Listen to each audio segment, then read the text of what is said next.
Manzi Jacaranda je kutana mwanaume ameingiza mkono kwa mfuko. Yes. Na ana pesa. Ahesabu coins. Ameiweka tu mkono. Imagine hiyo kitu sijai imagine. Anaipigia gari. Inafanya tu peke yake. Si ndio? Yes, inastahili. Na unajua manzi wake Jacaranda ama mademu wengine wanaweza dhani ni swag. Hii uchumi kuna swag. Hakuna swag. Hii uchumi ni unatuliza boli huu. Tuliza tu.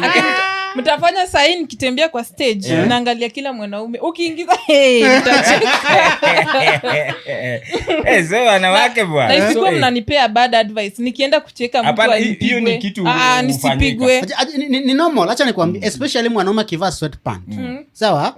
Hapa nje mademu wote wanakuangaliaga tu. Wanaangalia Hiyo ni ukweli.